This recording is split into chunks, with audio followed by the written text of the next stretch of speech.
So good morning, good afternoon, good evening to people across the globe who are participating in this final session of the conference that we've been having, which the inauguration was on Friday morning, and we had sessions through Friday, Saturday. Yesterday was full lockdown day in Chennai and in the state of Tamil Nadu, really in connection with the corona crisis. And so back again today, we had a session in the morning and now the final concluding session. So we thought we will start with a quick run-through of the deliberations over the last 2.5 days for the participants to get an idea of the issues that were discussed. And this, in the final session, we are hoping to have more of a focus on the kind of policy effort that is required, global and national policies for sustainable food systems for a balanced diet. So there is a little change in the order of presentations. There is this brief run-through. We've put together a few slides of the deliberations over the last couple of days, which I will shortly present. And then Professor Swaminathan will make his remarks. And then we will have Dr. Ismail Serageldin, Dr. David Nabarro, Dr. Mohapatra, and then Dr. Renu Swarup, and Ambassador Kenneth Quinn. Dr. Ramesh Chand also had suddenly had another pressing engagement and has conveyed his regrets. So without further ado, we get started. The conference that got inaugurated on the 7th morning, so we had started with an inaugural session, and that was inaugurated by the Vice President of India, Honorable Venkaiah Naidu, and the Principal Scientific Advisor to the Government of India, Professor Vijay Raghavan, also participated and gave his gave a special address on the occasion. Then there were 4 technical sessions covering issues of agrobiodiversity, climate resilience, on post-harvest value chains and markets, and the gendered response to the COVID crisis. We had 2 special lectures, and this now is the concluding session. So to quickly run you through the deliberations. The first session, like I said, was inaugurated by the Vice President of India.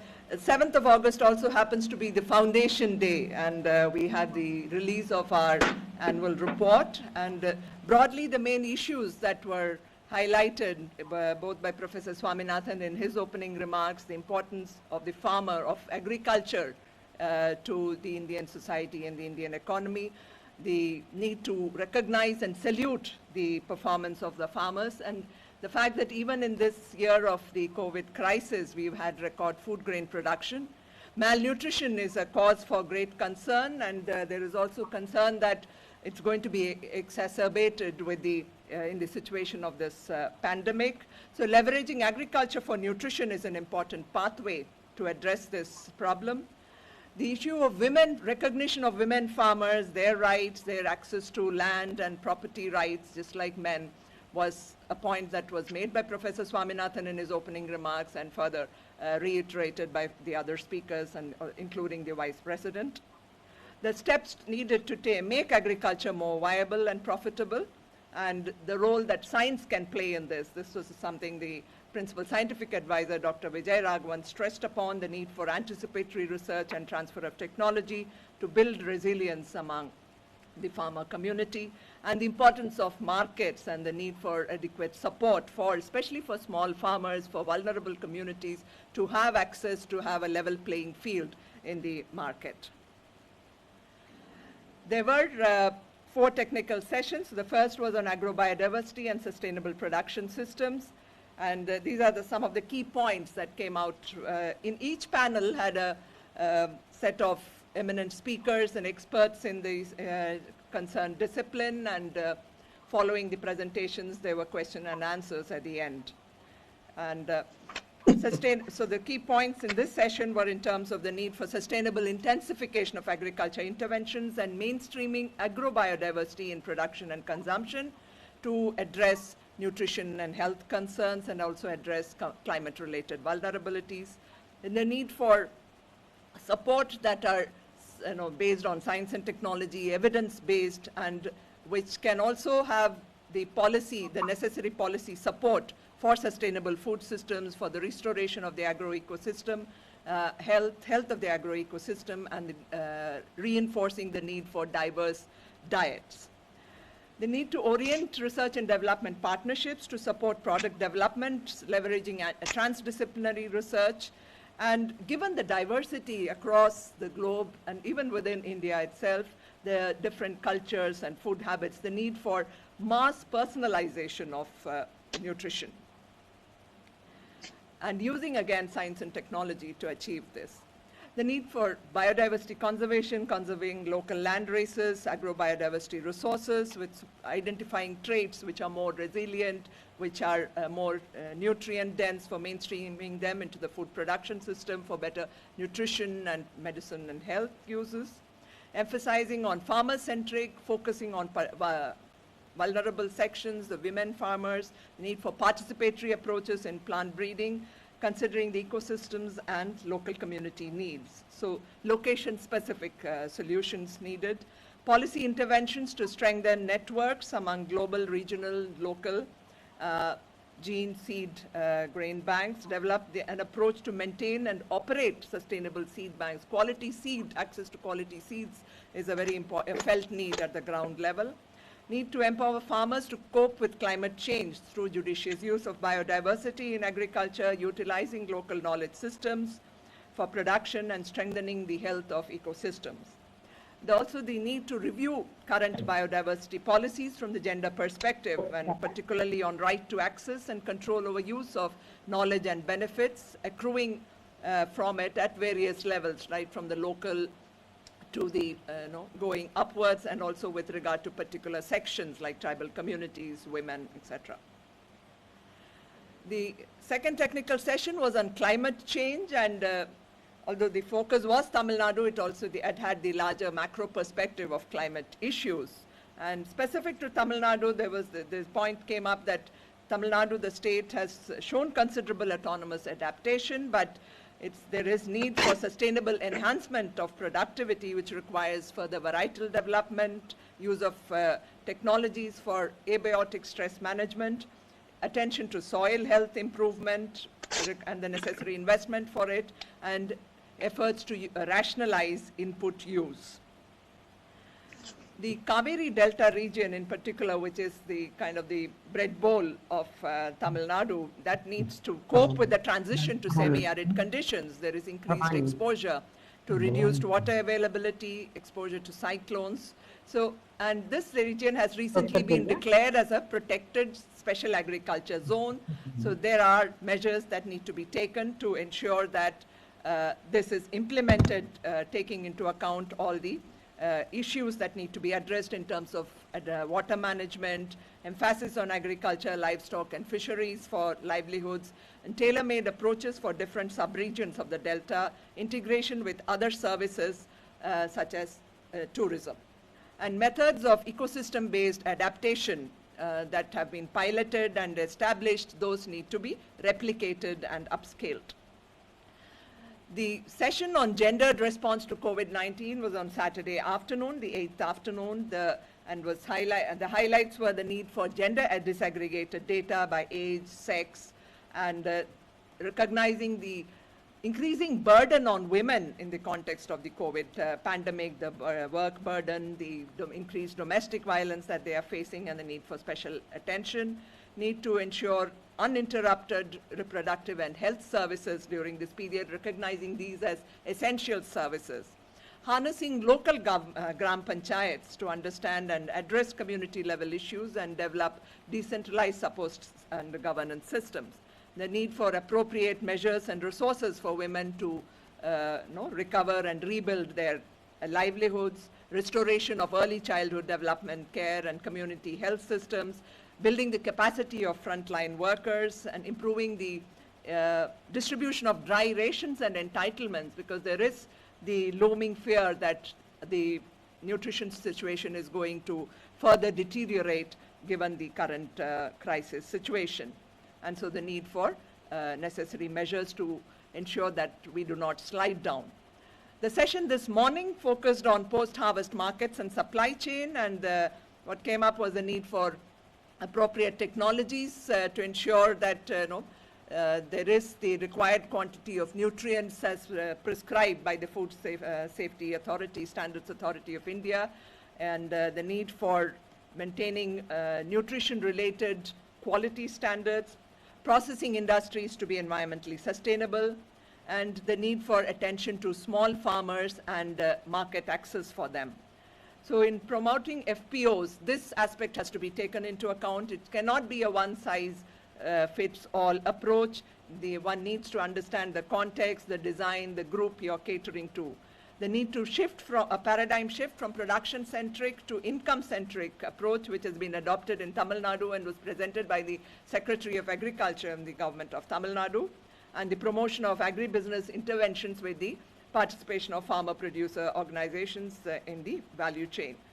And there was this presentation on fish processing in the post-harvest phase from the gender lens, and which highlighted that although women play a major role in fish processing, they do not have the necessary recognition and reward for the same. There were, as I mentioned, two special lectures. The first was on the 7th afternoon by the eminent professor, Dr. Ratan Lal, this year's World Food Prize laureate, who highlighted, drew attention to the issue of deteriorating soil health and the need to pay attention to it in order to ensure that we have sustainable food security and an evergreen revolution as envisioned by Professor Swaminathan. And an important point he highlighted was also the need for a Soil Health Regulation Act, similar to the rights of human beings and animals. The rights of soils need to be protected, and necessary measures around this have to be taken up.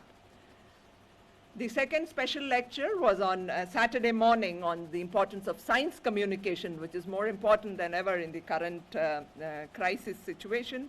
Again, which focused on the need for openness and tolerance, the need for a scientific temper, the strong demand for evidence and openness in terms of the values of science. These were emphasized by the speaker, Professor Bruce Alberts, a former editor of the journal Science and also president of the National Academy of Sciences of the US.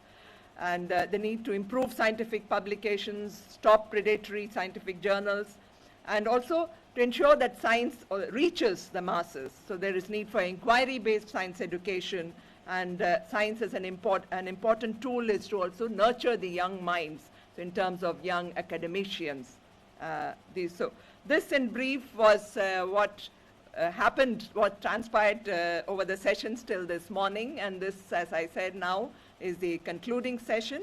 And we will be beginning with remarks by our founder, chairman, guide, and mentor, Professor M.S. Swaminathan.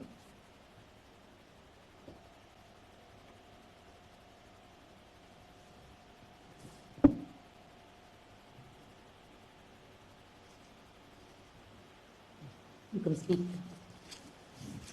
I am extremely happy that this discussion is being held,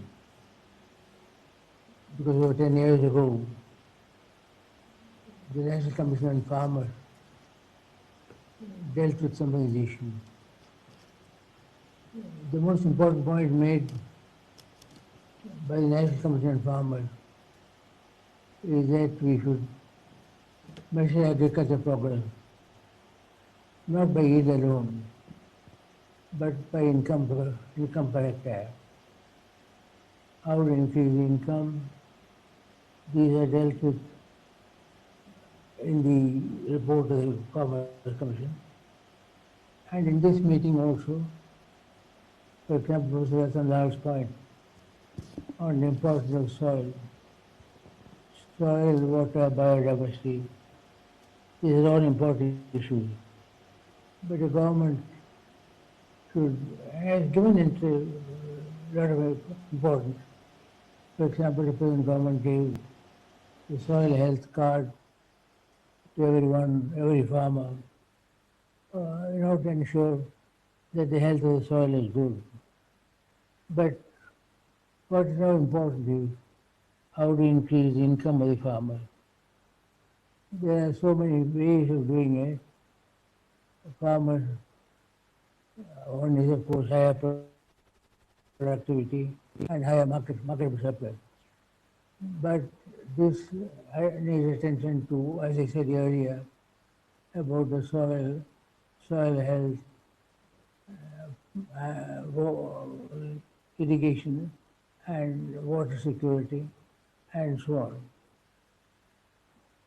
The other important method of ensuring additional income is to ensure that every part of the rice plant it has economic value. What we call the rice biopark. We have put up one in Myanmar near Nepal, and the farmers are very happy because additional income comes. We should ensure that all the crop residues, the entire part of every part of the rice plant is used economically and yield some income. I think when we come to agriculture today, when we want to go from green to evergreen revolution, it's very important to ensure that the soil fertility, soil health, these are looked after very carefully. Important also, increasingly, apart from pests and diseases, rainfall, we see the monsoon, the market, are two important determinants of a farmer's well-being, the monsoon and the market. We need to ensure that all the land races, for example, Indian farmers have saved over 30,000 varieties of rice, probably more than that. All that has to be conserved because each one of them has got some unique genetic characters. We have lost some of them, but of late there has been much more interest nationally and locally on what is called the biodiversity conservation, and that can be done. One area which needs much more attention is the woman farmer. Although they do most of the hard work, time-consuming work, and they have multiple burdens on their time, homework, the house, the field work, and the economic activities and so on. This is why I propose, when I was a member of Rajya Sabha a few years ago, a private member's bill which is to safeguard not only income of the woman, but ensure that women have equal rights, equal land rights, equal water rights, equal technology rights and so on. Unfortunately, that bill is still not, I won't say it was taken up once, but in Rajya Sabha, the bills lapse when the one Rajya Sabha lapses and goes on to the next. So my time was over, and hence it could not be taken. But I do hope that in the present government, this bill to confer equal rights to women in all aspects of the budget will be taken up. We have a number of instruments which can be harnessed. I think one of the underutilized instruments is Panchayat Raj institution. Panchayat Raj institution, they could become the instruments for food security and nutrition security and so on. I can go on because if you look at the Farmers Commission's report and National Commission on Farmers' Rights, you will find there are a large number of areas which need to be attended to. government has announced high priority agriculture. That does not mean, agriculture does not mean only the three: procurement is important, pricing important, and public distribution important. Pricing, procurement, and public distribution are three very essential ones. Even now, we find that in these areas there is a lot of variation. The pricing varies, the public distribution system varies. Karnataka, for example, has issued, included ragi and a number of minor millets, which are formerly called core cereals, but which are really nutritionally rich, that has been introduced to the public distribution system. And all over, in the present context, it is important to strengthen and anticipatory research. We have just now the problem of corona. We know what importance of anticipatory research. I have written about several times. More recently, I have suggested that a method of overcoming the problem before becoming a problem is to ensure more biological control. In the present context, it is important to strengthen anticipatory, participatory, and transnational research. Unless we look at the problem as a whole, not merely crops alone, but also trees, ocean. The ocean, 97% of the world's water comes from the ocean, and we have a very large ocean. Even Tamil Nadu has over 1,000 hectares of shoreline. We have therefore, on the one hand, soil, and Dr. Ratan has shown how the soil fertility should be maintained and strengthened, because very important. We say soil is the stomach of the plant, and hence soil must be protected. The other areas of agriculture which need protection are well known, and they are covered very extensively in the National Commission Farmers report. I would urge the present government to take into account the recommendation. Not all recommendations may be accepted, but there are many others. Pricing, of course, to the Prices Commission in the price report. And as I said earlier, how do you really procure, what do you procure? Public procurement. And there we should include the nutrition dimension in the procurement. I refer to the case of Karnataka, including ragi. They are very rich in protein, they are very rich in nutrients. There are also a lot of possibilities today through agriculture to improve nutrition. Agriculture, nutrition, health should go together. I can go on talking, but I would want to thank those who have come here. The issues are very important. They are of national importance. And let us all work together. And we at the MSRF give the highest priority to three areas. One is men and women parity, equal opportunities for women. And number two is the diversification of food habits, so as to include nutritional habits. And number three, we should ensure that our soil, our water, they are all conserved for posterity. It is not for just today, but tomorrow. Thank you very much for listening so patiently. Thank you.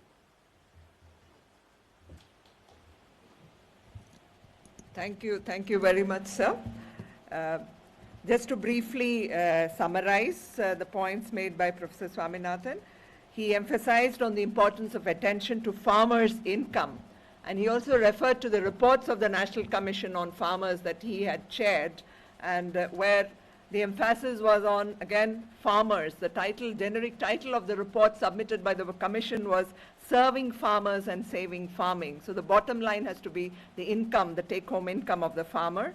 And around this, what all is required in terms of the need for soil, ensuring soil fertility, the importance of soil health card, the need to develop the value chain, utilizing every part, ensuring that every part of a plant is utilized. He cited the example of the rice biopark that the foundation has helped establish in Myanmar, and the importance of the imperative need for ensuring soil fertility if we are to move from the green revolution to the evergreen revolution, the importance of monsoon and markets for the farmer, the importance of biodiversity conservation in the face of climate change. This is the need to conserve local land races and identify the different traits available within them.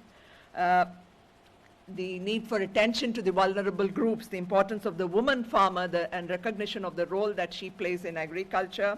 So he mentioned that he had introduced a private member's bill when he was a member of the Rajya Sabha some years back, a woman farmers' rights bill, but that did not go forward, and that's an issue which, an unfinished agenda that has to be taken forward. He laid emphasis on a number of instruments that are available and need to be effectively harnessed. The importance of Panchayat Raj institutions is an instrument for food security and nutrition literacy. And I think the COVID pandemic has also brought home the need for this, more of local resilient food systems and local level governance systems. So, and he had called for going back, revisiting the reports of the Farmers Commission, where there are a large number of areas, recommendations made that are still very relevant in terms of pricing, the importance of the public distribution system. And the National Food Security Act has provided for introducing millets into the food public distribution system, and the government of Karnataka has started this. So the need for the nutrition focus, so the linkage of agriculture, nutrition, and health, that has to be the way forward. And the corona pandemic has also brought home the need to strengthen partnerships and to have a holistic approach, not just focusing on crops, but looking at land ecosystems, water ecosystems, taking an overall approach. The need for equal opportunities for men and women, and attention to soil health, water security, and conservation to ensure food and nutrition security for all. So that was just a brief summary. Professor Swaminathan will continue to be with us, and we will now move on to the eminent panel of speakers that we have lined up today. And all of them are experts, high-level experts who had been playing major roles in the international and in policy dialogues at the national and international levels. So this session, we will not be having any question answer at the end of this session, but if there are any comments, you could post them in the chat box and we will get back to you later. So with that, I request my colleague Dr. Rangalakshmi to introduce our first speaker.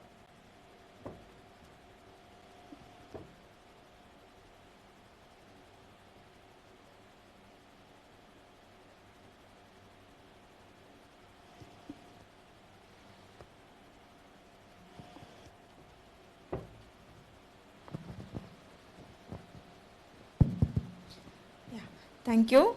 To start our session 8 with the first speaker, Dr. Ismail Serageldin. It's my great pleasure and honor to invite Dr. Serageldin as the first speaker for this session. And he has vast experience in the field of sustainable development. He's an Emeritus Librarian of Alexandria and the founding director of Bibliotheca Alexandria, the new library of Alexandria in Egypt, which was established within a span of 2001 to 2017. And earlier he was served as a vice president of World Bank during 1993 to 2000. And he has done a very extensive research and published more than 100 books and monographs, more than 500 papers, as a contribution to the science. So with this brief background, may I request Dr. Serageldin to initiate the session. Thank you, sir. Well, thank you very much. And first, I would like to congratulate our distinguished chairman, Dr. Swaminathan, my friend, my inspiration, and the founder of this marvelous institution on his birthday and on Foundation Day, and I wish him many happy returns. And second, I'm really very honored to participate in this distinguished event. So it is a double privilege for me to speak on this occasion.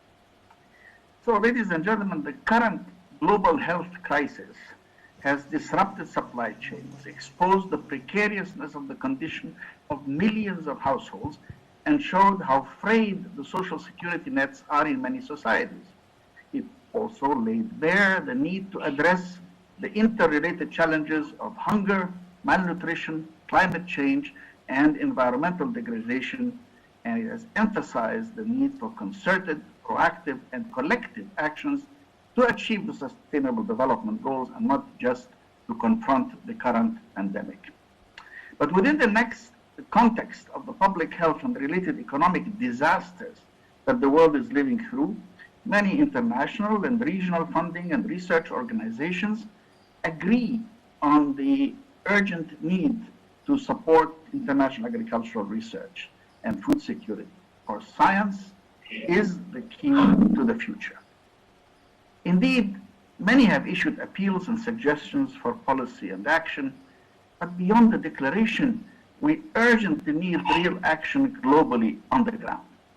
Food systems around the world are under great stress. Consumers are paying higher prices, supply chains are disrupted, children are deprived of school feeding programs, and families who rely on food assistance are struggling. Farmers in a number of countries have lost their markets and are worried about harvesting their current crop, much less planting for the next season. And international trade has also taken some blows. In fact, some governments have responded to the crisis with export bans and import restrictions, which can exacerbate price swings and trade tensions that were already high before the COVID-19 outbreak have now been exacerbated. Governments must keep trade flows open with sensible export and import policies because many countries need to import part of their food. Now, others have responded with humanitarian actions and have tried to ensure the effectiveness and efficiency of the food supply chains, and these are laudable efforts, but they're not on the desired scale. And if the US, Europe, and others can issue trillions of dollars of special support to their populations, then many of the poor developing countries cannot. The international community must help the poorest countries with actions on the ground, including debt management and even debt forgiveness and support to avoid the collapse of local currencies and the scourge of runaway inflation. We need to rebuild resilient local and regional supply chains based on diversified local food systems, sustainable natural resource management, and concerted actions are urgently needed to ensure crops can be harvested and planted in the coming months, and therefore we need to establish efficient food collection and distribution systems that can deliver nutritious food to hungry people, especially women and children. And while short-term actions to address the crisis are vital, we must also address long-term implications of the crisis for global food systems. Today, as we look at achieving the SDGs, this will require actions on the agriculture and food security front. There is no way that the Sustainable Development Goals will be met unless we really transform agriculture. This needs action at the local, national, and regional and global level through a well-monitored and coordinated approach. Before COVID-19 struck, many countries were lagging in attaining the SDGs. COVID-19 will push those efforts further behind. Thus, many countries need to reconsider how best to provide for the food and nutrition security of their populations in the event of long-term supply or demand-side disruptions, which are due to public health or to its economic effects, and while still thinking of environmental and climatic factors. Unfortunately, and I say this very regrettably, unfortunately, research on these interlinked challenges continues in the silos of environment, agriculture, economics, and public health. We need more and more of this interdisciplinary and transdisciplinary research to develop more resilience for our agriculture and food security systems and nutritional security systems in the medium term. Climate change and the disaster risks it portends has not gone away, even if it has been crowded out of the media headlines by the COVID-19 crisis. And if COVID-19, some people will say, has demonstrated the profound impact that human activities have on our environment, well, greenhouse gas emissions are declining, water and air quality are improving, birds and wildlife are returning to forsaken habitats, etc. But let's be realistic. We recognize that the economic and social costs of abrupt economic shutdowns are not acceptable.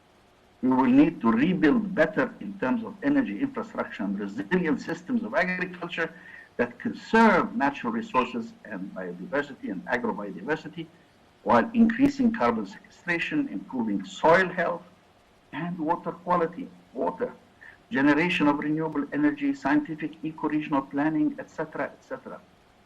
In short, a paradigm shift in national priorities. And here, science, technology, and innovation, STI, is going to be essential.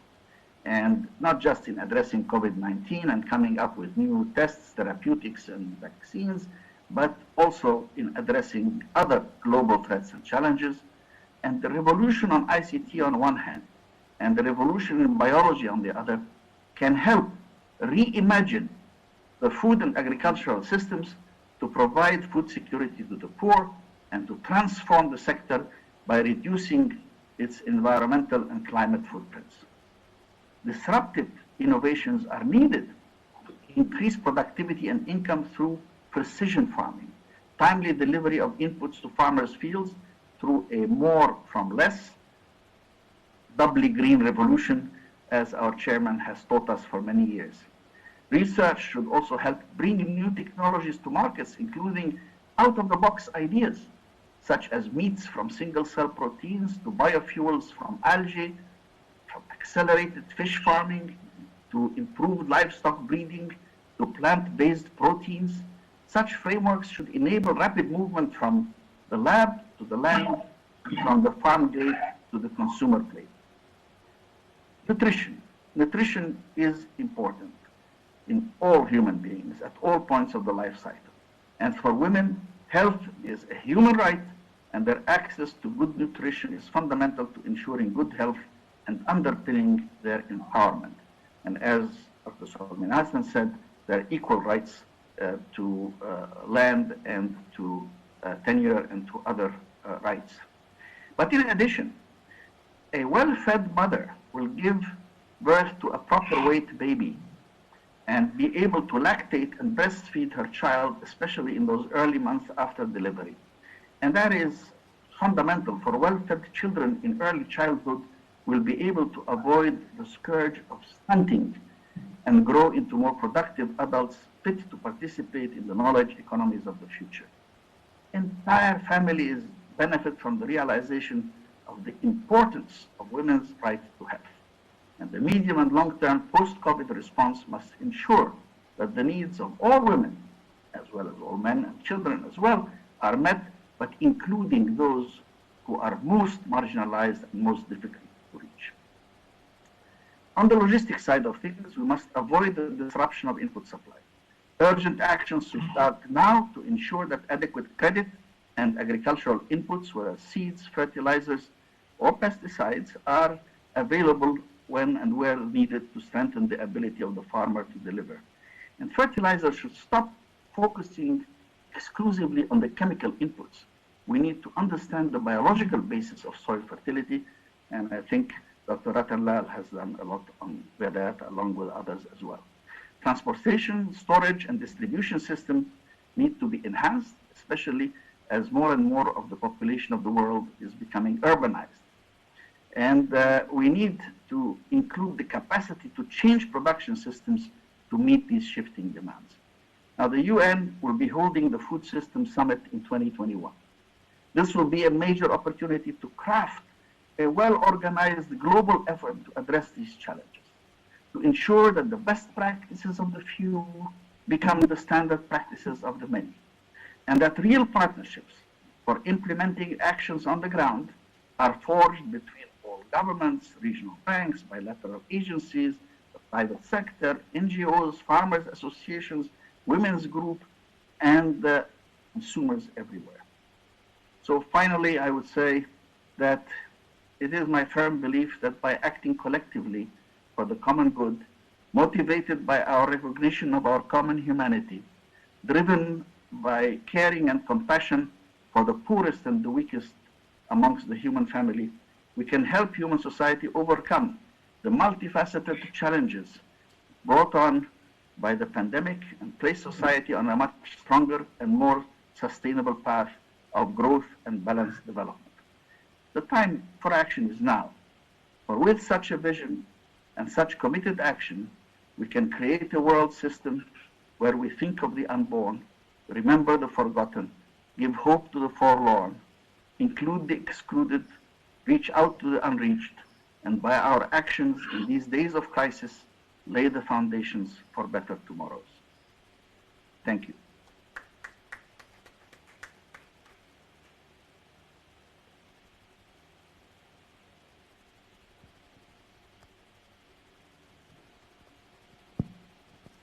Thank you very much, sir, for your elaborative issues focusing on science, technology, innovation in rebuilding the post-pandemic situation, and you have touched upon production system to food and security, ensuring women's participation, their rights, and the marginalized ones. It's a kind of a very elaborative actions which needs to be taken up to strengthen the livelihood as well as food and nutrition security of the communities. Thank you, sir.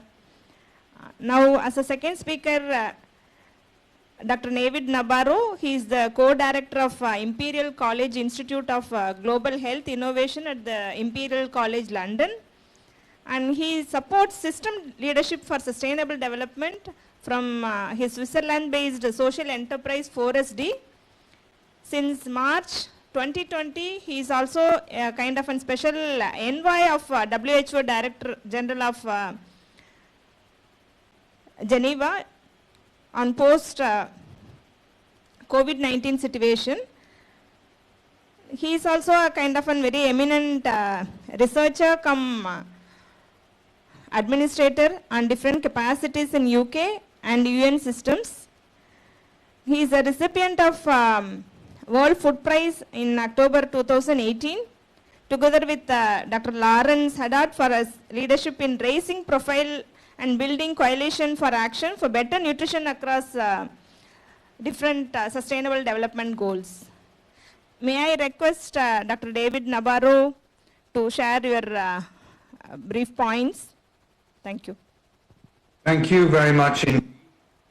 I'm delighted to be here, and thank you for that wonderful and kind introduction. But what a privilege to have the summary of the proceedings, as well as the address from Professor Swaminathan, and now also to be able to hear Ismail Serageldin. My theme today, everybody, is the following. What is a framework for an inclusive food and nutrition system that will contribute to balanced diets? But I'm, like others, wanting to spend a moment or two talking about what this new virus is doing for the world, and in particular, picking up on several points that have already been made, and I think also Dr. Sumia discussed earlier today. The virus is not going to go away. It's here to stay. And it's a really unpleasant virus that provokes extremely challenging issues for society and requires some really difficult policy decisions by all governments everywhere. It would be different if it was a virus that had a very high fatality rate, but this doesn't. It would be different if it was a virus that affects all people equally. It would be different if it was a virus which, once people had been infected, we knew that they had lifetime immunity. But the immunity after COVID remains unclear. So it's a virus that provokes multiple challenging ethical, policy, and programmatic decisions. And I must say, as I look at what's happening in India, as you struggle with COVID, I feel incredible sense of solidarity and a wish to share courage with the people of your country, because we have to also recognize that some of the so-called advanced countries are having incredibly challenging struggles with this virus, and nobody is spared. But we see all over the world that the virus really reveals inequity and fragility, as Professor Serageldin just said. And that's why what we're doing now, as we focus on the future of food systems, is made so much more urgent. We see the fragility of farming systems. We see the vulnerability of smallholder farmers. We see the challenges of getting nutrition to smallholder families and to those who are in the informal sector and on daily wages. And we are really concerned, as the professor said, with the challenges being faced by women and children in dealing with COVID. So it's really urgent. I want to talk about 3 shifts. The first shift is in the framing of debates on food policy that I've seen since I started working in this area for the UN Secretary General in 2008. At that time, we were concentrating entirely on the concept of food security. But since then, I have seen much greater emphasis on food and nutrition systems, and the emergence of a systems approach and of the thinking that goes with that has been stimulated by the work of MS Swaminathan, but it's also very much come out of the debates throughout India on food policy, and I want really to stress how important it is. Within the systems approach, we can look at hunger and malnutrition and illness caused by lack of access to a good diet or caused by excess consumption of certain foodstuffs and even nutrients.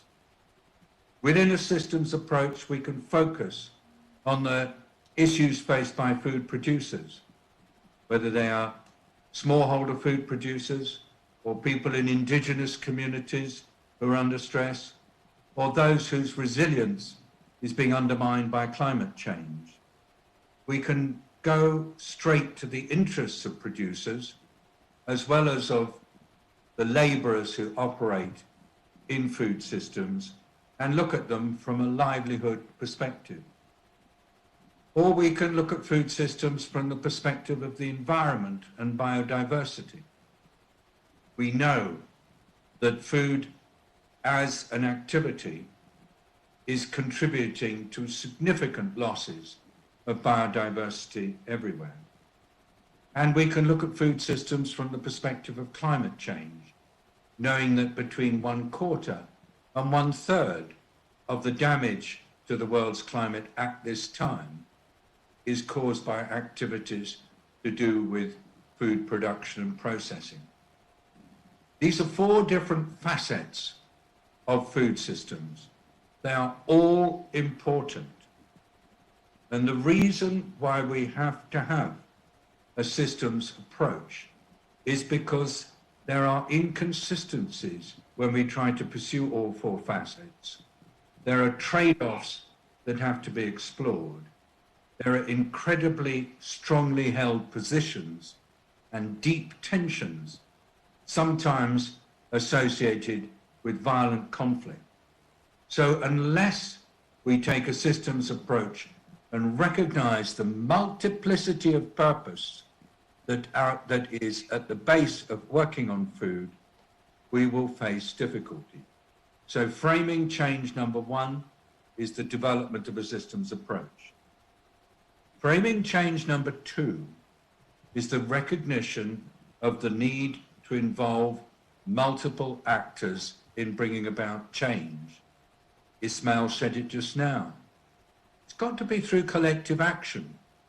It's not going to be one group that are going to be able to dominate and bring all else on board, whether it's through force of persuasion, quality of scientific argument, or access to power and wealth. It won't work like that. Systems change has to involve some degree of collective action with a common purpose and a willingness of those who hold very different perspectives to find ways to talk to each other. Look at the challenges we have in food.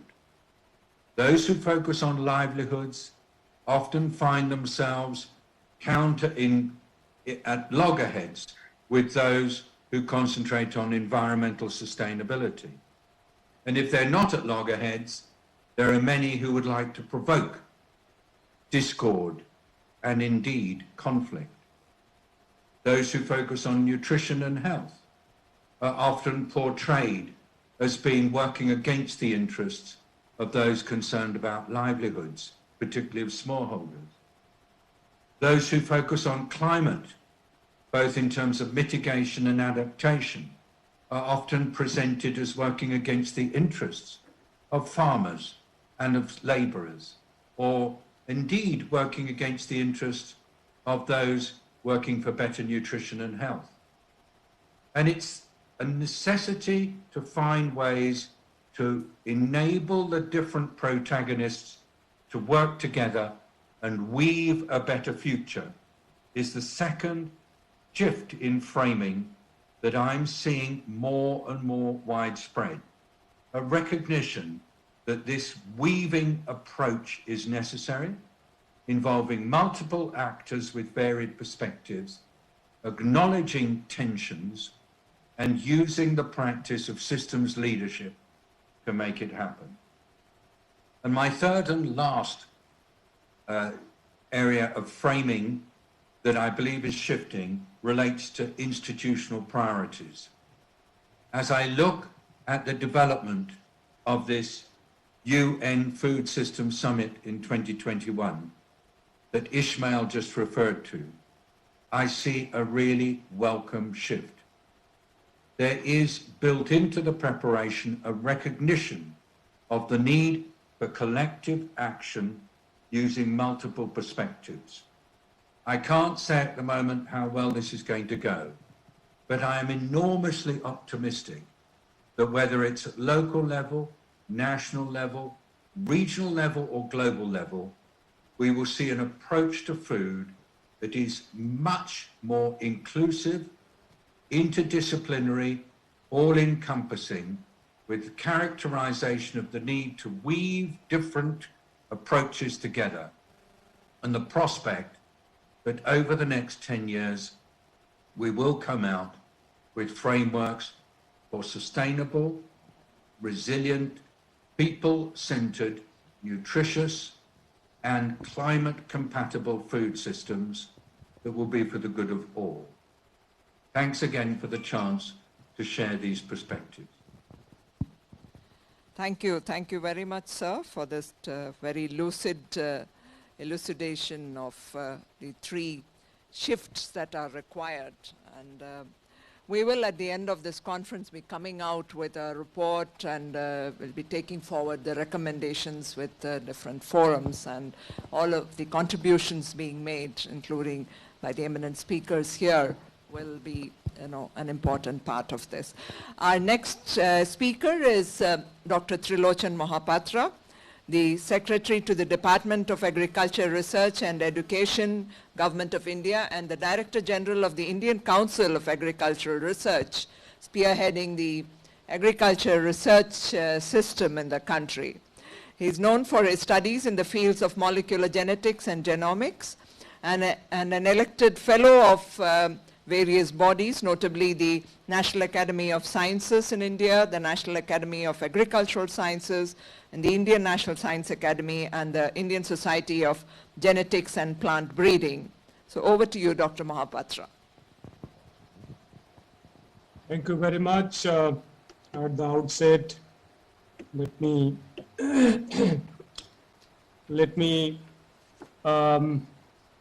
wish many happy returns of the day to Professor Swaminathan, a belated ones. I missed the 7th, I was doing something else. And it's a very important occasion for all of us in India and globally that we every year come together to celebrate not just a birthday, but an institution of global reputation that was born on this day, 7th August. And every year we also deliberate on issues of national as well as global relevance. And today, in the august presence of Professor Swaminathan himself, we are deliberating on resilient food and nutrition and livelihood systems, how one can meet the contemporary challenges. We have heard the stalwarts in the field already. Professor Swaminathan himself is a teacher of teachers, and my humble gratitude to you, sir, on this day, and all that you have done for humanity at large, and the kind of humanism that you believe in, that is exemplary for all of us. And so much to learn even today, so many new ideas, as Bhavani has summarized so well, so much to take home back to again work on. So thank you very much, sir. Your mind is so fertile, and then you are still cultivating those thoughts to be again very systematically displayed and spoken so well. And hearing Dr. Serageldin after several years, again the same power of oratory, and wonderful to hear you, sir. So coming to the topic, I will be very specific and highlight some issues and our actions, how the government of India is trying to address. This country has been for decades food sufficient, and we have been able to address the hunger to a great extent in a narrow sense that all that food is required for majority of the population we have been able to supply, and 1.3 billion plus population, and feeding those and then exporting. That was a challenge in 1950s and 60s. Professor Swaminathan has shown the path, and the Green Revolution and onwards, we have been able to really keep pace with the population development and meet the requirements of food. And during this pandemic period, we have been able to supply free food to majority of the population, whosoever required. So that's the kind of self-sufficiency and the strength that we have on food front. And as Professor mentioned, despite the COVID, harvesting went on so well, and we have, touched 295 million tons mark. And that's the highest ever food grain production in the country.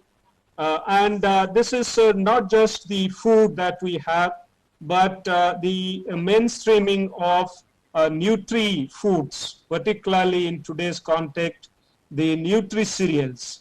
The millets were known for a very long time.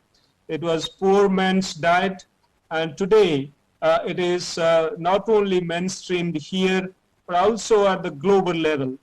For millets for nutrition as nutri cereals, and also millets as the crops for future because of climate resilience. So very importantly, that 47 million tons of harvest of millets during 1920. So that's again a landmark, and more and more value chains being established, the startups being established to link production with the markets. So that's what was discussed and mentioned. And if we want to, Professor Swaminathan talked about the yield versus income of the farmers. And Honorable Prime Minister has given this clarion call to double the income of the farmers. And Professor Swaminathan, as he mentioned in Farmers Commission report, that this was the important aspect of it, and this is now mainstream. And so linking farmers to the market is an important component of this.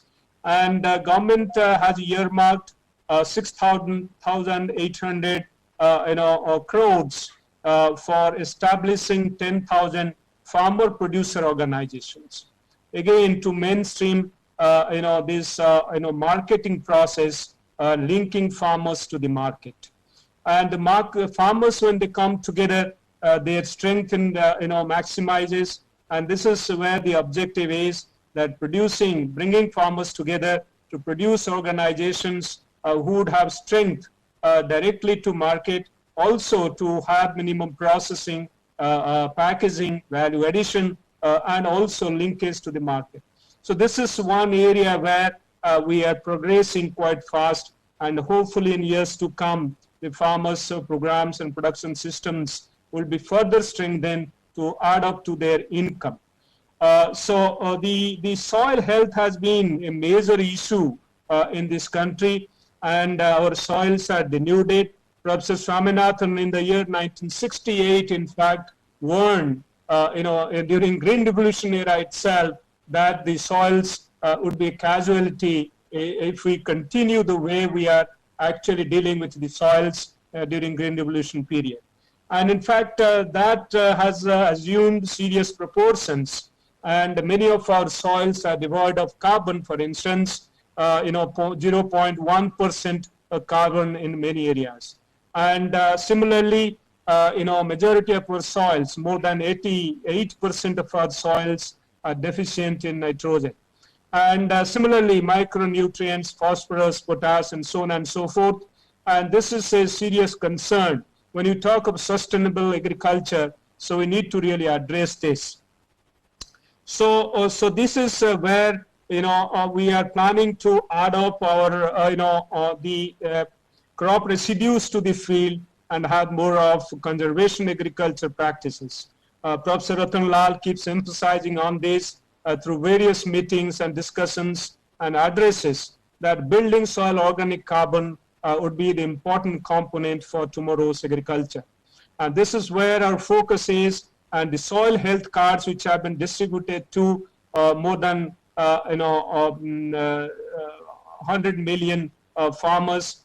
So that is where the strength is, and getting sense out of these cards, the information which is there in the cards, and then applying nitrogen in a site-specific or fertilizer in a site-specific manner, addressing the issues of over-fertilization, under-fertilization, overuse of fertilizers, underuse of fertilizers is a challenge, and then we need to really go further into it.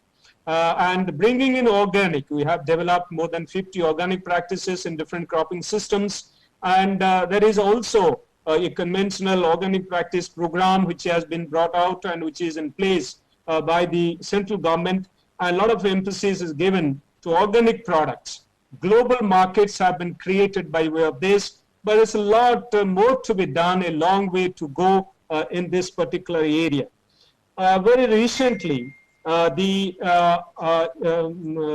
very huge fund, say 100,000 crore rupees, which is called Agri Infrastructure Fund, has been created by the central government. This is primarily to provide financing facilities and funds for anybody who wishes to build entrepreneurships and so on and so forth. So every entrepreneur, startups, self-help groups, farmer producer organizations, so they can take help and in the process support the production systems, not only the food grains, but more so the horticultural ones. And in this process, the government is identifying one clustered area of production system in a particular district. So one product, one district, that's the kind of slogan. And if we can succeed and identify this one and then succeed, and that will be a big push to the pharmacy income as we go along. So the sustainable production system is a big challenge, not only addressing soil issues, even water footprints in the environment. Some of these crops like rice, sugarcane, potato, and even banana. So it's a water guzzling crops, and addressing water footprints there has been our concern. And micro irrigation and fertigation, which have been already worked out. I'm sure as we have been progressing quite well in micro irrigation system and fertigation system, but certainly it's a big challenge area. And so this is one concern in the direction of sustainable agricultural systems.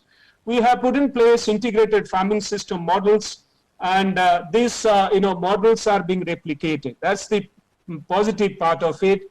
And through these models, we are bringing in climate resilience, we are bringing in livelihood security, we are bringing in sustainability, and ecological services, ecosystem services, all together in this integrated farming system models. And in the process, we are also addressing the nutrition issues, because diversified agriculture happening there, the animal husbandry happening there, horticulture happening there, beekeeping happening there. So in the process, the protein and micronutrient malnutrition all being addressed. And Tamil Nadu government, through their own funding, they have replicated this in farmers' field, and more than 17,000 of them are there already in the field.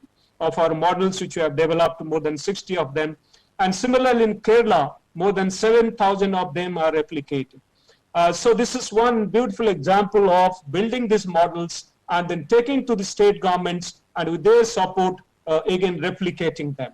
So this will be bringing in much needed climate resilience and also sustainability in the small and marginal farm holding systems. And in our case, more than 80-85% being small and marginal, less than 1 hectare predominantly being there.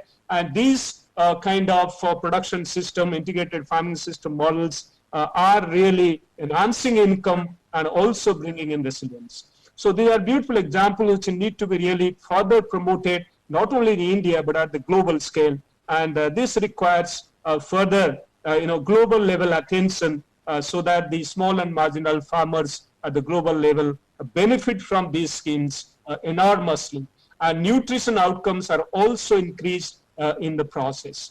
Climate resilience, climate change is a concept which was highlighted by Dr. Serageldin, Professor Swaminathan himself, and then and others have been highlighting this. And India had started this building climate resilient villages almost 6-7 years ago, and 150 villages were built. and through technology interventions, building institutional framework, for instance, the seed banks and fodder banks, and then climate resilient committees, at the village level, and also imparting capacity building programs and providing right kind of technology in terms of machines, in terms of fodder seeds, in terms of new varieties. So these villages have been built, and this is now globally recognized. World Bank has recognized this, and with World Bank support in 5,000 villages of Maharashtra, where the maximum vulnerable areas are there, is being replicated. So I think these villages need further attention of a global community in many different areas, the Central Asia, the Africa, and other parts of the globe. These villages, would be bringing in much needed resilience to global agriculture, and also, safeguarding farmers' income and livelihood security being ensured in the process in the face of, climate change. So these are some of the areas where we can practically work at the grassroots level, at the ground level, and then build these concepts which were theoretical some years ago, practically there implemented on the ground to show that there is resilience, there is enhanced income, and there is also sustainability building up, and ecosystem services are provided and are meaningfully displayed there and strengthened very much.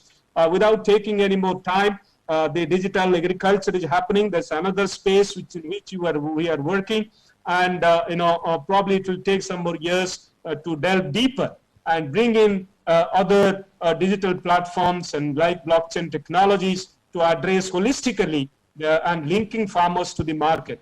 So it's a long way to go. Challenges are many, and the government is very supportive, bringing one after another several programs and schemes to support smallholder farmers, and in addition to income support. And I believe very strongly that with the technology and policy, right kind of amalgamation, integration would bring a sea change in the way we actually deal with this situation of challenges that we have before us in India. And I'm sure there is plenty of opportunity to replicate them at the global level.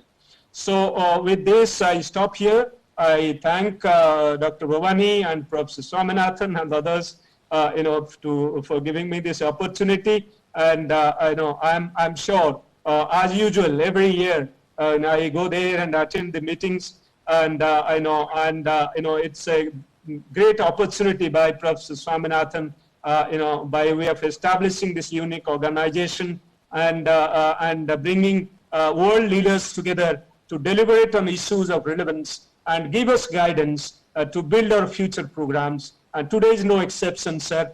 And my sincere gratitude to you, and wish you all the very best, and wish you better health as we go along. And so praying before Almighty for your well-being, sir. I stop here. And thanks to all the speakers for educating me on various aspects. Thank you very much. Thank you. Thank you very much, Dr. Mohapatra, for highlighting the core issues facing India today and the measures being taken up by the government, and highlighting the importance of having an integrated farming systems approach, the importance of need to pay attention to food and nutrition security and climate resilience. So thank you. Both Dr. Mohapatra and the next speaker, Dr. Renu Swarup, were in fact with us last year when we had the conference here, and of course due to circumstances it's been happening on a virtual mode this year.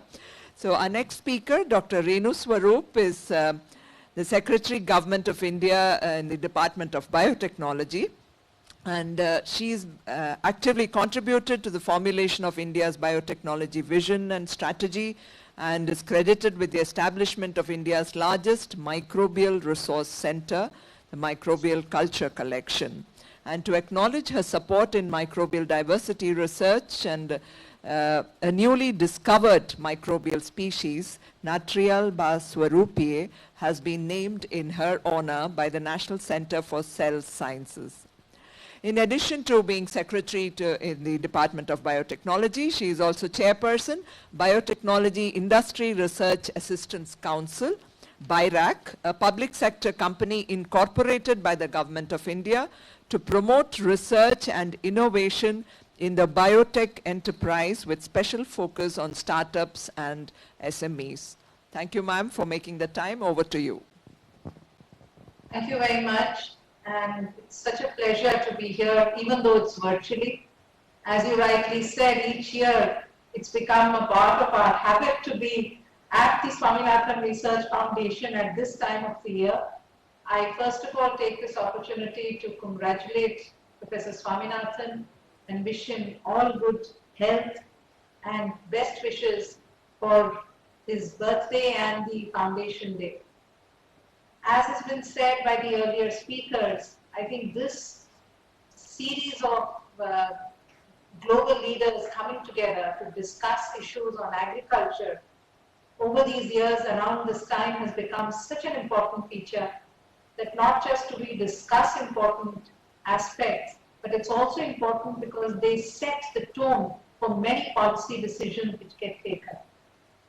With Professor Swaminathan there himself guiding us in so many of these matters, it is so important, and I would like to thank him once again for giving us this opportunity to come together to bring to the center stage the key issues of agriculture and nutrition and bringing all the thought leaders nationally and globally onto the same common platform. This year's dialogue holds more significance because we are talking about the strategies of nutrition, of agriculture in a very new and unprecedented era. None of us, when we planned the new technologies, when we planned what is really going to be our policy, we looked at technology disruptions. We looked at how technology is going to move, but I don't think any of us ever imagined that this is really what's going to be, this sort of a disruption is going to come within our entire ecosystem.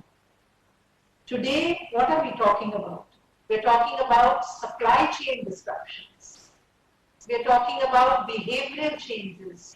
We're talking about economic crisis. We're talking about livelihood challenges which are coming, and all unprecedented.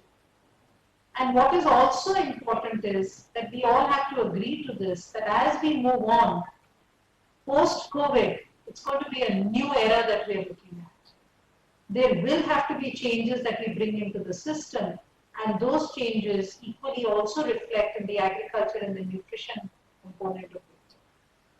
When you look at agriculture and nutrition, there are always broadly 3 or 4 major areas that we look at. It's obviously the availability part of it, the food availability, nutritional availability, access. It's not just the availability, but how do we ensure a sustainable access, a holistic, complete, integrated access, inclusive access. But now it's also more important for us to look at the quality of the food, keeping in mind that you're looking at depleted nutrition levels, you're looking at health challenges, you're looking at immunity boosters that need to be brought in. So it's a totally new paradigm that we're all discussing and taking ahead. How are we looking at addressing these challenges? And there, of course, as all the esteemed speakers before me have, and Professor Swaminathan in his own initial remarks has highlighted, this has to be, as we've always earlier discussed also, a very inclusive and an integrated approach that we need to follow. It has to be, and at this point of time, my focus of a couple of minutes that I will be presenting before you will be on the S&T and innovation. Professor Ismail clearly pointed out the science, technology, and innovation pillars. I totally agree with you. Any new aspects that we are looking at is the science, technology, and innovation pillars that we have to look at. We have to look at new technologies. As I said rightly, today, it's important for us to look at the technology disruptions which need to be brought in. And here again, when we are looking at new technologies, it's also very important for us to see that we're not looking at new technologies which can be brought in, but it's more of an adoption of those technologies and looking at it through the interdisciplinary fields that we have today. How do we connect different technologies to be able to bring out what is going to be the solution that we're looking for? Whether it's the environmental aspects that we're looking at, whether it's the nutrition aspects that we're looking at, or we're looking at the diversification aspects. I think each one of them, the technology interventions are key, and that's really what we are trying to take forward. Professor Mohapatra before me has highlighted the government's key policies in agriculture, the various initiatives the government has taken, and as all of you know, we also have a very important nutrition mission, the Poshan Abhiyan, which is looking at how we improve the values, how do we bring in that nutritional security within the population. And this is looking at the larger nutritional outcomes for children, for pregnant mothers, for lactating mothers. The entire aspect is looked at, and there we look at all these parameters that I just discussed and spoke with you. What we need to do is, of course, the central government, and we also have the state governments who come forward with many incentives, many interventions that they're looking at. And today in COVID time, while there are financial incentives which are being brought in, there are also now technology interventions to see how we take it forward. When we look at the whole agriculture and nutrition, as rightly said, and what I was saying right now, it has to be an integrated approach. We have to look at all aspects of it, whether it's the crop development, whether it's the horticulture, the vegetables, the fruit, the dairy sector, the fisheries sector, all sectors have to be looked at. It's also important for us to then bring on board all stakeholders. While we have our researchers, our plant breeders, our key academic institutes, our public sector groups, it's the startups, the industry, which play a very important role. If we have to see how we could take technologies from the research laboratories, not just to the market, but actually to the field. How do we connect technology to the farmers? How do we connect technology to the field? And there, while we have a major role played by extension workers, I think converting the research leads into products and technologies which can get adopted, which can get adapted within different ecosystems. It's the key role that the startups and the industry play as we move along. We also then have to see now, as we are positioned today, what is going to be our focus on investing in research and innovation. We all know that there is obviously an economic crisis which is coming. We also know that COVID-19 today has definitely taken priority over a lot of work that we are doing. But keeping that in mind, how do we strike a balance in making sure that we do not neglect those sectors which are going to be important in the long run as we move in?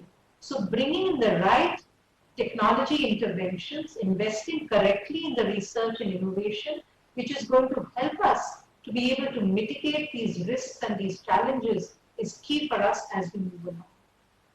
When we look at new technologies, we have new technologies that make a huge difference. Combining these biological interventions, bringing in these new technologies of gene editing and various other breeding aspects with a combination of IT tools, bringing in precision agriculture, I think this whole combination is key as we move forward. If you look at the crop improvement activities, biofortification holds much more relevance today than it could earlier, because we are looking at now getting maximum out of the least that's available to us. And I think that is where we need to see how biofortification is given major emphasis, and we can take that forward. This is one way in which we could mix it along with the diversification of the food basket, so that we can make sure that we have sufficient amount of nutrition and the diversity available across the various populations that we are looking at. The Department of Biotechnology, which has been working very closely with all agricultural groups, the Ministry of Agriculture, ICR, international bodies, and all other public and private sector within the country and internationally. We focus through a large number of programs on the malnutrition aspects, on the protein aspect, on the energy aspects, on the micronutrient deficiencies. And there are a series of programs that we have supported through these activities. We have, in fact, our own institutes, two of our institutes, the National Institute of Plant Genome Research in Delhi and the National Agri-Biofood Institute, NABI at Mohali, both of them looking at how we look at biofortified improved varieties. Along with the Indian Council of Agricultural Research, in the last couple of years, a large number of these biofortified improved varieties have been released and they're available to the farmers. How do we put more impetus on this? How do we scale up these and see how we can make them available to these communities which need them? It's also important, as I said, that we bring out strategies in which we have the best adaptation of these technologies. We have, in fact, along with our Grand Challenges program that we've done with the Gates Foundation, we've done a complete integrated farming systems approach, and we've taken that to many states within the country. Rightly said by Dr. Mohapatra, these are models that we demonstrate. It's important now that state governments take up these successful models. And in fact, the integrated farming system model, which has been successful, is in the state of Tamil Nadu. We would definitely want to see the government taking it forward, scaling it up so that many more states can adopt that. With the Swaminathan Research Foundation, and I have to personally thank Professor Swaminathan for his guidance onto this, is the Nutri Gardens that we have set up. These Nutri Gardens, which have been set up in 4 districts across the country, in Palghar, in Maharashtra, in the Kanpur Dehat region, in Tamil Nadu, and in Odisha. These are excellent models and all have been guided. The whole vision has been Professor Swaminathan. Why do we limit it only to 4 regions? Can we not scale this up in other parts of the country? In today's time, when we have these small holdings, small farmer holdings, when we have the women who need to be involved, we have to bring them.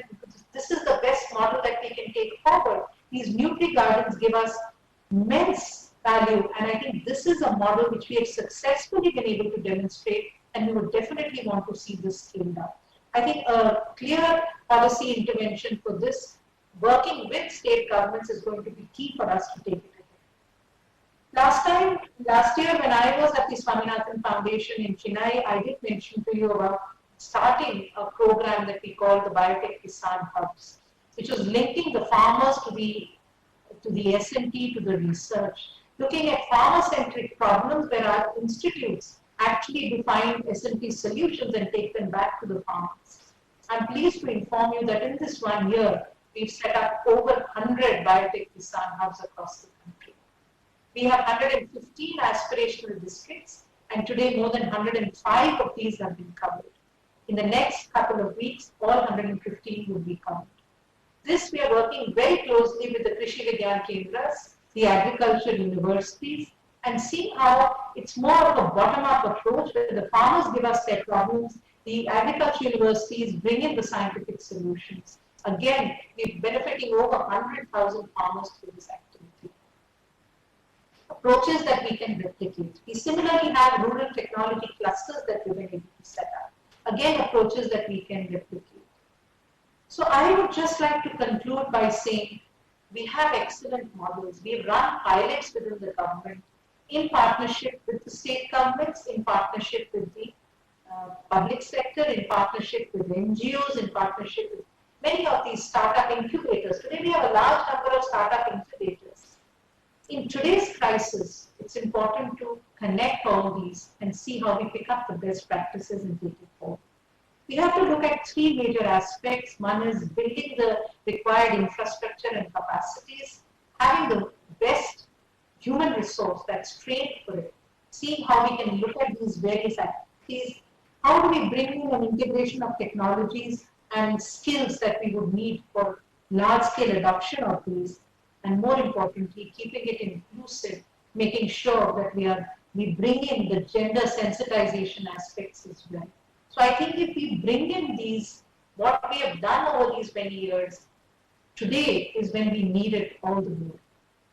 A focused attention through these sort of activities bringing in the national and the global players all together, taking forward the pilots that we've run successfully, scaling them up in places where we need them. I'm confident that with this science, technology, and innovation and the adoption of new technologies, we can create a very, very solid framework and a very clear and articulate roadmap which we can immediately adopt. This is not something that we are reinventing. We know what it is. It's just putting it into the correct perspective, how we need it to be post the pandemic. So thank you very much for this. Once again, I thank Professor Swaminathan, not just for having me here to share my views with you, but sir, as always, to have your guidance for new initiatives that we take on. The Nutri Gardens is what you gave us last year. We're looking for a new initiative that you suggest to us this year that we take forward across the country. Thank you very much and all the best for this seminar, and we look forward to the recommendations. Over to you. Thank you. Thank you, Dr. Swarup. That was a very powerful message coming out with the need to connect and that we have the solutions. We need to connect the dots and replicate the models and take it forward, and especially so much more relevant in the current context. And we are privileged to be working with you and having the support of the DBT in the nutrition garden model and showcasing this in 4 parts of the country, and also going to start out on the demonstrating the DBT Kisan hubs. So thank you, and we now move on to the last speaker in this session, and last but not the least, and a long-time friend of Professor Swaminathan and of the Foundation, Ambassador Dr. Kenneth M. Quinn, a former U.S. bureaucrat with over 3 decades of service as a Foreign Service officer in the U.S. State Department, and who was a former U.S. ambassador to the Kingdom of Cambodia, and upon retirement he took charge of the World Food Prize Foundation, where he served for about 2 decades, stepping down only early this year in January.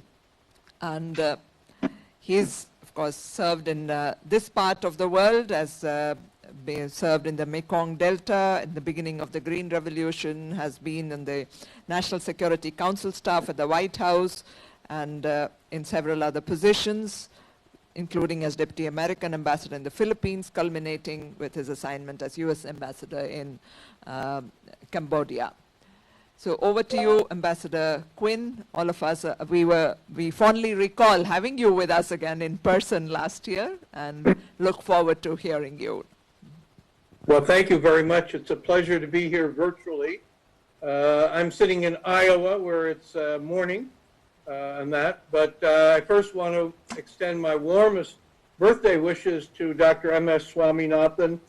Whenever I introduce him, I refer to him as the first World Food Prize laureate, as the most revered agricultural scientist alive on our planet today.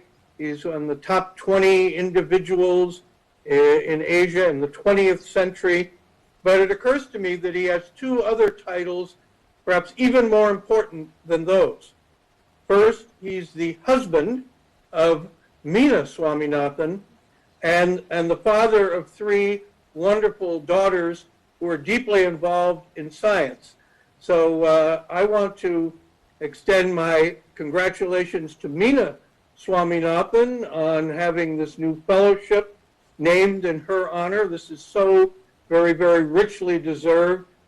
She has been the heart of M.S. Swaminathan's career and life, and of the MSSRF.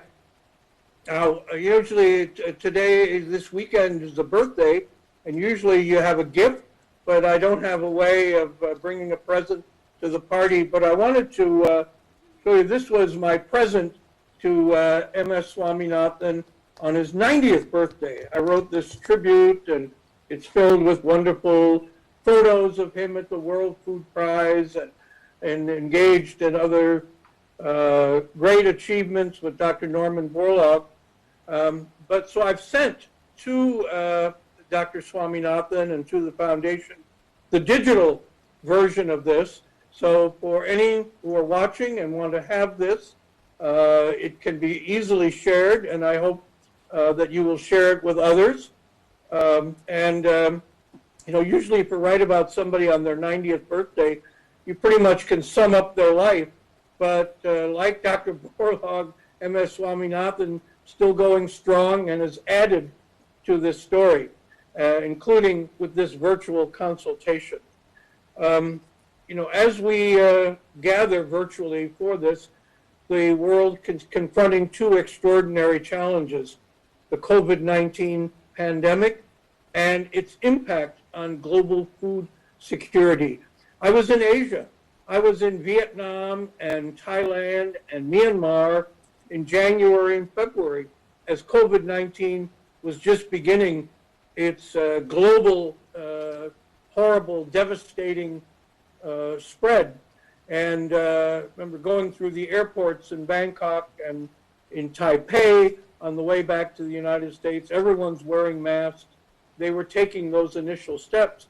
When I got back home to America, though, no one was in a mask, and there were only about 15 cases of COVID-19 in the U.S. when I landed in Chicago on February 25th. Now we have over 5 million, approaching 170,000 deaths. By the end of the year, there'll be more deaths in America from COVID-19 than from World War II. And I know that India is, and Brazil and in Europe and other countries suffering greatly from this. But it's the food security impact that is not getting the attention it needs. The executive director of the World Food Program, David Beasley, has said we have the potential for a disaster of biblical proportions. That is, disasters that will be recalled 1,000 or 2,000 years from now. So I'm so honored and humbled to be on a program with other World Food Prize laureates, Dr. David Nabarro, Dr. Ratan Lal, great distinguished scientists like my friend Ismail Serageldin, who's a member of the World Food Prize Council of Advisors, and Bruce Alberts, who I know and work with. But it's also remarkable to have a family like the Swaminathan family, where they have 3 daughters, are all engaged in this dual global confrontation. Sumya Swaminathan, the Chief Scientific Officer of the World Health Organization, Madhura Swaminathan, who I appointed last year to the World Food Prize Council of Advisors, Dr. Nitya Rao, professor at East Anglia University, leading on issues of gender and food policy. I don't know, can there be another family in the world where all the members are so directly involved in these issues? So in looking at my assignment, which was to say what are MS Swaminathan's contributions to global policies, the first contribution comes from the Swaminathan family, that they personify the connectedness that must be there between health issues, the global pandemic of COVID, and the food security issues. I see on TV every day the numbers affecting the world, 20 million cases of COVID, and the numbers affecting the US. But I never see the numbers who are going to be millions, indeed up to 1 billion people who are going to be impacted by what COVID-19 is doing to global food security. So at the top of the list needs to be that, inspired by the Swaminathan family's own involvement, the importance of more closely linking these issues, global health and global food security, going forward. Now, to find the other ways in which the MS Swaminathans contributed to global food security policies, you really have to look back at his life and his career and see that he came on the scene in India in the mid-1940s when there had just been another disaster of biblical proportions, the Great Bengal Famine. And India could be threatened for this, and this inspired MS Swaminathan to turn his research not to wheat, as Norman Borlaug and he would work on, or rice, as he would lead on, but to another crop, the potato. And as he went through the Indian Agricultural Research Institution, to Wageningen University, to Cambridge for his PhD, and he began studying that other disaster of biblical proportions, the European potato famine. And he learned and emphasized the fact that it had such devastating impact in places like Norway and Ireland because there was only one variety.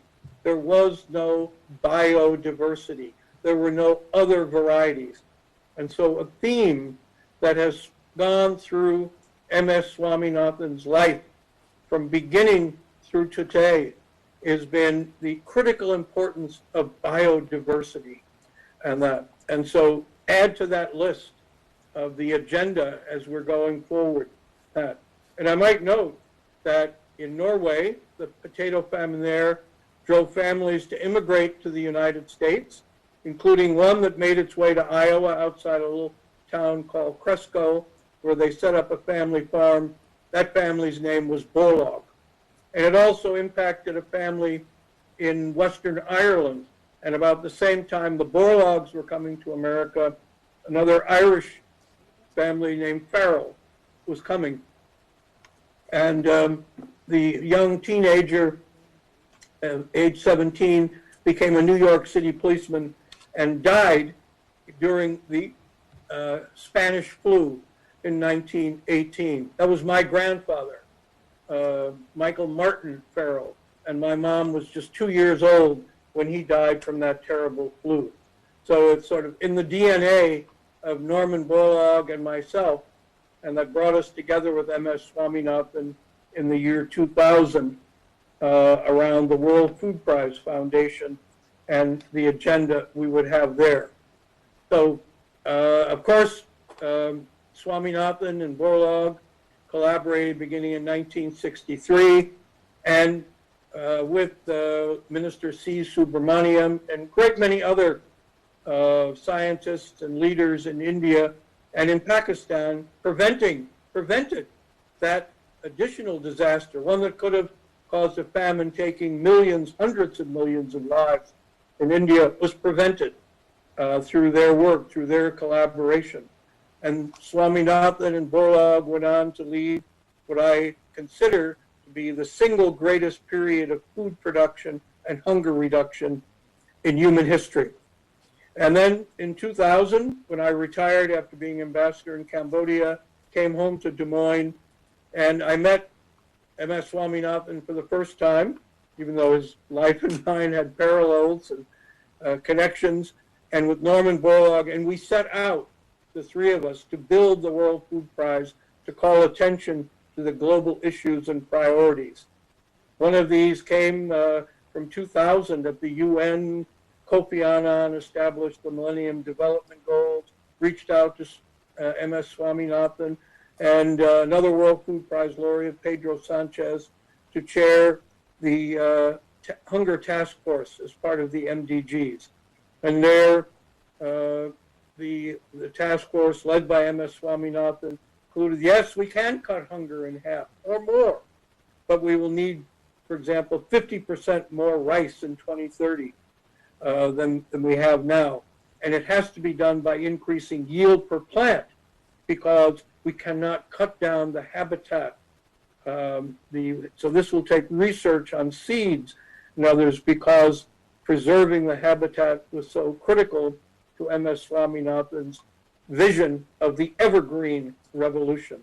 So fighting hunger, research on seeds, the evergreen revolution, all added to that list of M.S. Swaminathan's contributions to global policies. In 2009, that work over the first decade drew Bill Gates and Indra Nooyi to the World Food Prize, where Gates launched his global initiative to end poverty, emphasizing the poor farmers, smallholder farmers, and women. Three emphases of M.S. Swaminathan. And Indra Nooyi gave an incredible speech calling for a nutrition revolution. And these would be reflected in M.S. Swaminathan became chair of the Laureate Selection Committee of the World Food Prize. And over the next 6 or 7 years, the individuals that he and that committee chose to receive the World Food Prize would reflect these areas as well. Political leadership, President John Kufuor in Ghana. NGO leadership, David Beckman, Bread for the World, and Joe Luck, Heifer International.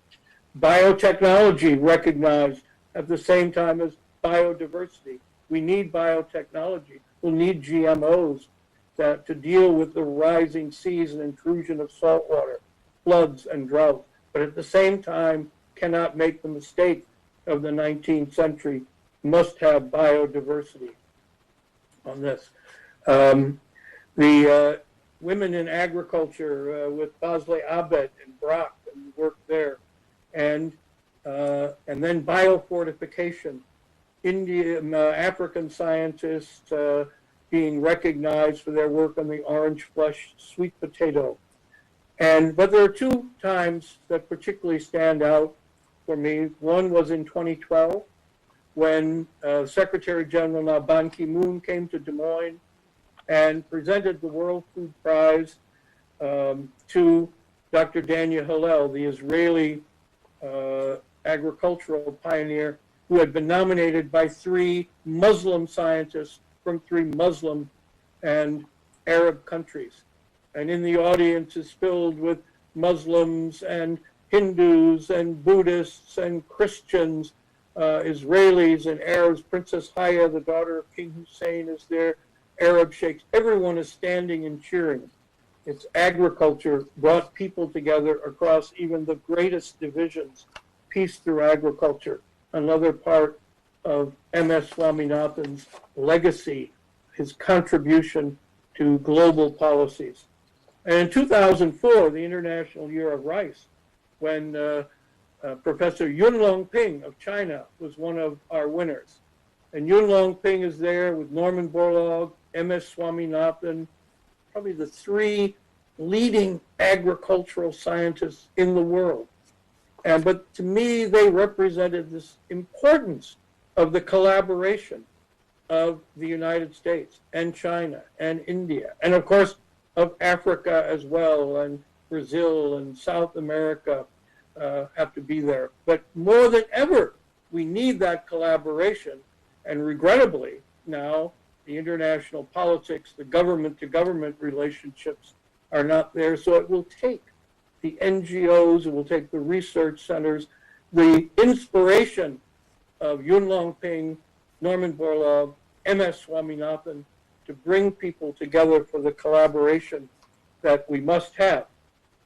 And finally, the one other memory I have is of Swaminathan, Dr. M.S. Swaminathan, going out to a small town in Iowa and speaking about the collaboration between Mahatma Gandhi, who, as he started the Congress Party in 1929 and led the epic campaign for India to throw off colonial rule and to be free and independent and sovereign.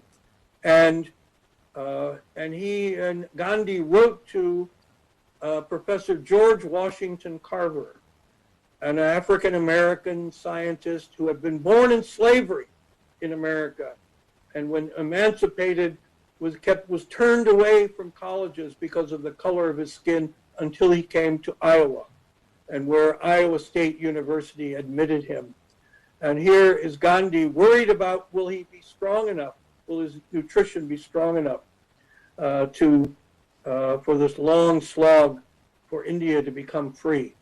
And it's that kind of collaboration, because Professor Carver wrote to Gandhi over 5, 6, 7 years, sending him ideas and recommendations. And it's a matter of great pride that this scientist, American scientist, African-American scientist, played a small, but perhaps not totally insignificant role in over 1 billion people in India living in freedom and independence and democracy today. Those are the contributions of M.S. Swaminathan to global policies now, as we endeavor to prevent another disaster of biblical proportions. Thank you so much. Thank you. Thank you very much, Ambassador Quinn, for taking us down that journey on the evolution of so many ideas that still remain relevant today, and the role that Professor Swaminathan has played on the global stage. I think that we couldn't be ending this conference on a better note. So we're very thankful to all the panelists in this session. Some of them, Dr. David Nabarro, Dr. Mohapatra, had to leave due to other engagements, but we are very grateful that we could get together such an eminent panel of speakers. And finally, to bring the curtains down, we have Dr. Murali, Executive Director, MS Swaminathan Research Foundation, delivering the vote of thanks.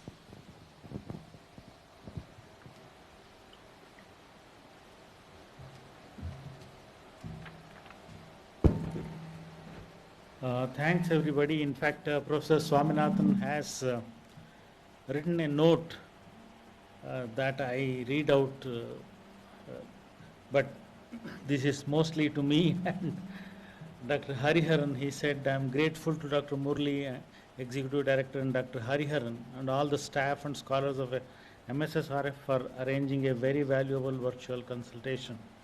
We should take action in areas where there is need and scope for improving the productivity, profitability and sustainability of agriculture.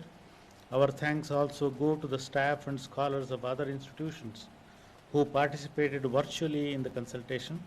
I hope all our staff and scholars will derive immense benefit from the proceedings of this consultation and continue our collaboration. These are the words from Professor Swaminathan. Well, we have lots of names that I need to thank as the Executive Director. First of all, I thank our Honorable Vice President who inaugurated this big event on the 7th morning, who also not only dwelt a lot of issues that our foundation is looking at, and he also provided a lot of direction, and at the Government of India he wanted to look at various policies we virtually wanted to look into. So we thank Honorable Vice President Mr. Shri Envoy Venkaya Naidu on his presence on the occasion. We also thank Professor Vijay Raghavan, who was on the occasion of inauguration, provided lots of science, guidance on science and agriculture, particularly in the event of COVID-19, and we thank him for his valuable suggestions. I must thank Professor Swaminathan I mean, a lot of interest he has in making this a success.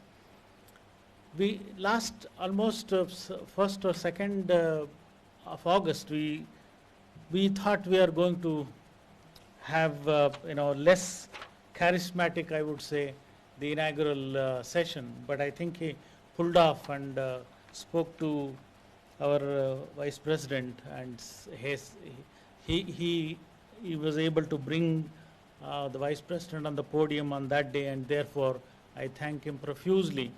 And he has been very kind enough to, every day ask about what's going on and how the preparations has been despite, his health conditions.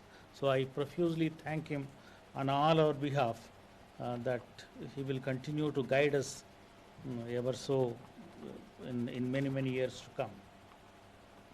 We thank various speakers from various sessions, particularly two special lectures from Professor Ratan Lal and Bruce Alberts, who gave lots of insights in our field of interest, and particularly on organic carbon and also on how science need to be communicated at large, particularly in terms of how we communicate as scientists, and also how even the education needs to be taught to the students at various levels. We are also greatly benefited by the presence of Dr. Swaminathan and Professor Nitya Rao, who not only were present in various sessions as panelists, but also helped us at various, organizing various sessions, and I'm deeply indebted to their help in this regard. And our chairman, Mudra Swaminathan, who are always constantly encouraging us to undertake various activities and supported us. And I also thank Namasivayam, our trustee, who did a lot of work in this regard. Various trustees also helped us to come to this stage. We appreciate support from media houses to take the message to larger masses. In fact, there are a couple of articles being published in journals, and I see particularly one from Soumya Swaminathan. Also, there was an interview by Professor Jairaman published in various newspapers. Our IT team particularly and the outreach team led by Jayashree and Rajamanikam have really did their best effort to make this a very successful, and I understood nearly 3,500 people visited our website on the first day, and perhaps they have seen this inaugural session. That's a remarkable number, I would say. I don't think if we were to have done it physically, we would have reached that number. That's a excellent reach that we can think of and we can boast of. Our team, particularly from the field station, Dr. Oliver, Velviri, Anil Kumar, Pradeep Parida, Shakila, all the people have helped us, although they are remotely present, but their help is quite invaluable. Dr. Bhavani, Jairaman, Parasuraman and Kumaran are also, Rangalakshmi are also quite invaluable. They have organized various sessions. I must not fail, I'll be failing in duties if I don't recollect and put on record our thanks to various departments, particularly from the Government of India, Government of, Department, Ministry of Agriculture, Ministry of Forestry, Department of Science and Technology, and also Department of Biotechnology, and many of them also represented in our special sessions here. And also Government of Tamil Nadu, particularly Police Department, who helped us on the first day, thinking that there could be some commotions on the, because there could be many people coming to meet Professor on that day. Agriculture Department and also Fisheries Department have did a lot to this institution, particularly to this to support it, this event as well. So I thank them all. Most importantly, the participant who remotely connected but actively listened, imbibed a lot of information and also interacted with the speakers, made this program a huge success. Once again, I thank all the people who directly or indirectly involved and helped this program a great success. We will close now and surely come back next year with a renewed vigor and with new set of solutions and new set of for the new set of concerns faced by the farmers. Thank you so much. Are there any presentations? Any announcements? Okay. Thank you so much for all the panelists today and various other panelists. Thank you so much.